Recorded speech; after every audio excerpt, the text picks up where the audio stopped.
अस्सलाम वालेकुम viewers, welcome to exploring पांडा। तो आज की हमारी डिस्कशन का टॉपिक है जियोग्राफिकल आइसोलेशन। तो जियोग्राफिकल आइसोलेशन में जो वर्ड जियोग्राफिकल है इससे हमें पता चल रहा है किसी एरिया की आइसोलेशन होगी, ठीक है ना। तो जियोग्राफिकल आइसोलेशन के केस में क्या होता है कि एक स्पीशी है, जिस तरह के कोई बर्ड्स की स्पीशीज़ के मेंबर्स हैं, ऑलमोस्ट 10,000 मेंबर हैं, वो एक ही फॉरेस्ट के अंदर रह रहे हैं और उस फॉरेस्ट में कोई जिस तरह कोई अर्थक्वेक आ गया या फिर उसके अलावा कोई बहुत बड़ा अर्थक्वेक आया कि बहुत ज़्यादा पेड़ गिर गए हैं वहाँ पे, या उसके अलावा वहाँ पे जो है वो आग लग गई है।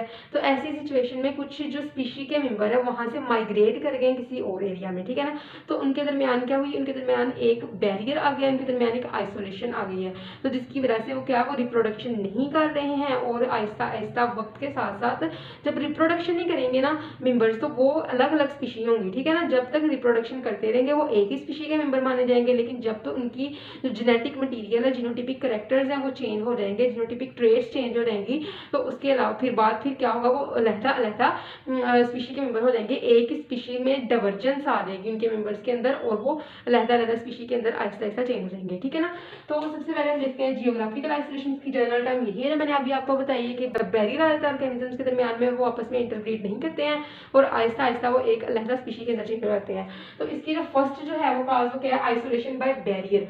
वही बात मैंने आपको बताई है, कोई बैरियर आ गई, नदी आ गई कोई, या फिर कोई पहाड़ आ गया, तो इस बैरियर की वजह से अब अगर कोई भी स्ट्रीम है, दो स्ट्रीम्स हैं, अगर दोनों स्ट्रीम्स के अंदर जो फिशेज है वो सिमिलर स्पीशी की हैं, ठीक है, लेकिन हैबिटेट डिफरेंट है, तो एक जो स्ट्रीम की फिश है वो दूसरी स्ट्रीम में तो नहीं जाएगी अब रिप्रोडक्शन करने के लिए, जिसकी वजह से उनके दरमियान एक फिजिकल बैरियर आ गया किस चीज़ का, लैंड।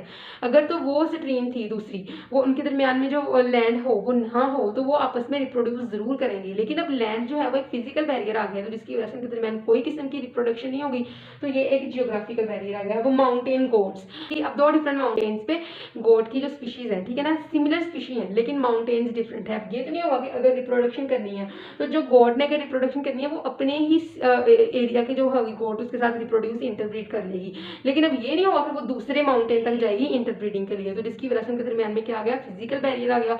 और इस फिजिकल बैरियर की वजह से अब क्या होगा, रिप्रोडक्टिव बैरियर आ जाएगा। जब रिप्रोडक्टिव बैरियर आएगा, जीनोटिपिक ट्रेट्स चेंज होंगी, तो क्या होगा, वहाँ पे मॉर्फोलॉजिकल डिस्टिंक्शन आ जाएगी, मॉर्फोलॉजिकल करेक्टर्स मुख्तलिफ होंगे, मतलब कि उनकी फिनोटाइप भी चेंज होगी, और जब जीनोटाइप और फिनोटाइप दोनों चेंज होती है तो वहाँ पे ऑटोमेटिकली रिप्रोडक्टिव बैरियर आ जाता है, ठीक है। तो अब क्या है, आइसोलेशन बाय डिस्टेंस। वही बात, डिस्टेंस की वजह से आइसोलेशन कि चीताज और बर्ड्स जो होती हैं, तो चीताज की कंडीशन में क्या होगा कि दो मुख्तलिफ जंगलों में रहने वाले जो चीताज हैं उनमें क्या होगा, उनमें मेटिंग जो होगी वो तकरीबन इम्पॉसिबल ही हुई। तो एक जो है स्पीशी है, सिमिलर स्पीशी है, वही पाई जाती है ऑस्ट्रेलिया में और वही पाई जाती है अमेजोन के जंगल में, ठीक है ना। तो क्या होगा कि अब ये तो नहीं होगा ना कि वहाँ दोनों स्पीशीज जो है, या तो ऑस्ट्रेलिया में चीताज पाए जाते हैं वो अमेजोन के जंगल में जाए और वहाँ पे जाके मेटिंग करें, या अमेजोन में जो पाए जाते हैं वो ऑस्ट्रेलिया में आए और यहाँ पे मेटिंग करें। इसकी बजाय वो अपने ही जो एरिया है उनके जो मेंबर है उनके साथ इंटरब्रीड कर लेते हैं। इतना ज़्यादा डिस्टेंस होने की वजह से उनके दरमियान में कोई इंटरब्रीडिंग नहीं होगी। जब इंटरब्रीडिंग नहीं होगी तो जीनोटिपिक जो होंगे वो ट्रेड्स दोनों में डिफरेंट आगे आगे डेवलप होते जाएंगे और उसके बाद फिनोटिपिक ट्रेड डिफरेंट होंगे और उसके बाद रिप्रोडक्टिव आइसोलेशन हो जाएगी। फिर बर्ड्स की बात करें ना, तो अगर एक जंगल था जिसके अंदर आग लग गई, या फिर हैबिटेट फ्रेगमेंटेशन की सिचुएशन जो होती है, मतलब कि आग लग जाना, जलजला आ जाना, ऐसी कोई सिचुएशन पैदा हो गई है, या फिर फॉरेस्ट को काट दिया गया है किसी बिल्डिंग के लिए या फिर इंडस्ट्रियल पर्पज के लिए, तो क्या होता है कि वहाँ पे जो होते हैं बर्ड्स वहाँ से माइग्रेट कर जाते हैं किसी और एरिया में, और किसी और एरिया में माइग्रेट करने के बाद वो बहुत ही कोई रेयर केस है कि वापस आके वहाँ पे इंटरब्रीडिंग करे, इसकी बजाय वो अपने ही वहाँ पे जो मेंबर्स होते हैं उस ग्रुप के मेंबर होते हैं उनके साथ इंटरब्रीड कर लेते हैं। फिर उसके बाद थर्ड टाइप है आइसोलेशन आफ्टर इवेंट। इवेंट का मतलब कोई भी हादसे के बाद जो आइसोलेशन, जो अलहदगी हो जाती है, वो क्या होती है, सबसे बेस्ट एग्जांपल है अर्थक्वेक। तो क्या हुआ कि साउथ अमेरिका के अंदर एक टाइम में जलजला आया और वहाँ पे जो गैलापागोस आइलैंड था, जो एक बहुत बड़ा आइलैंड था, वो फ्रेगमेंट्स के अंदर, टुकड़ों के अंदर चेंज हो गया और वो उसके फ्रेगमेंट जो थे वो दूर दूर तक फैल गए और एक दूसरे से पानी के जरिए एक दूसरे से बहुत दूर दूर तक चले गए, और क्या हुआ कि उनके अंदर बहुत ज़्यादा फासला आ गया।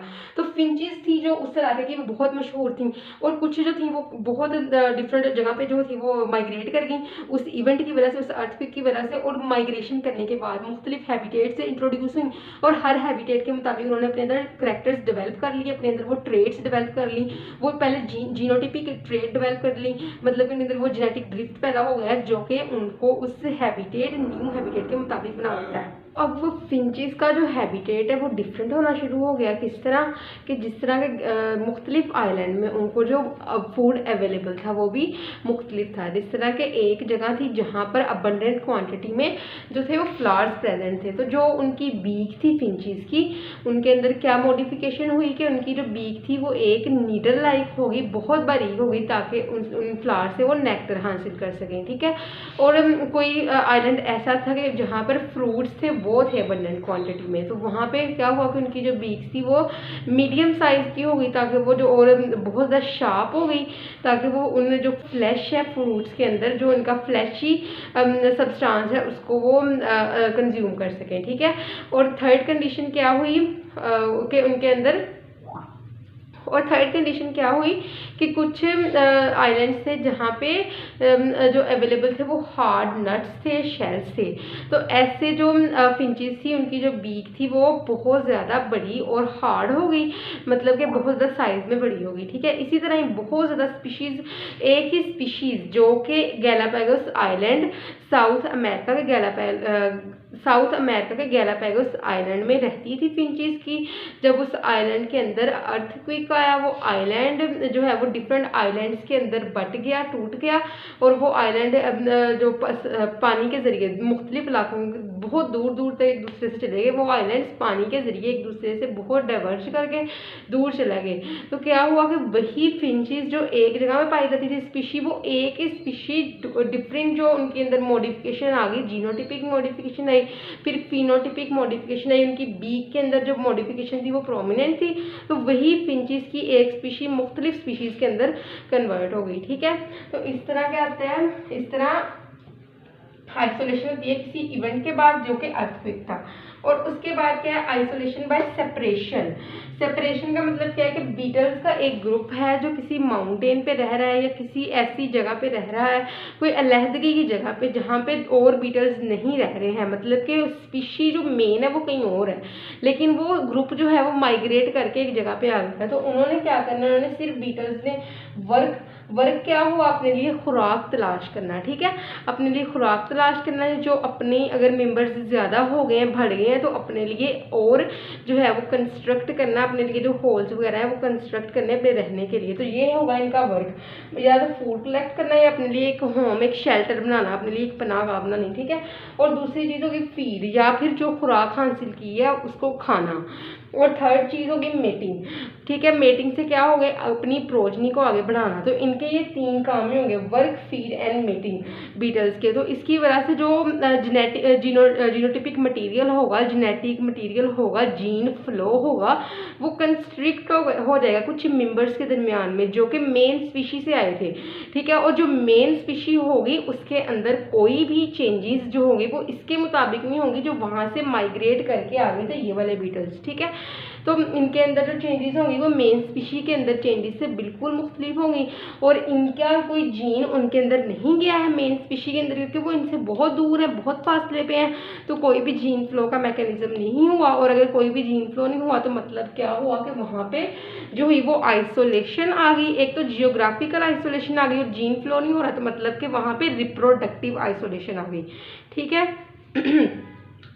सो आई होप सो कि आपको जियोग्राफिकल आइसोलेशन और उसकी सारी टर्म्स की समझ लग गई होगी, लेकिन अगर किसी भी किस्म की कन्फ्यूजन है तो आप कमेंट सेक्शन में पूछ सकते हैं। Thank you so much. अल्लाह हाफिज़।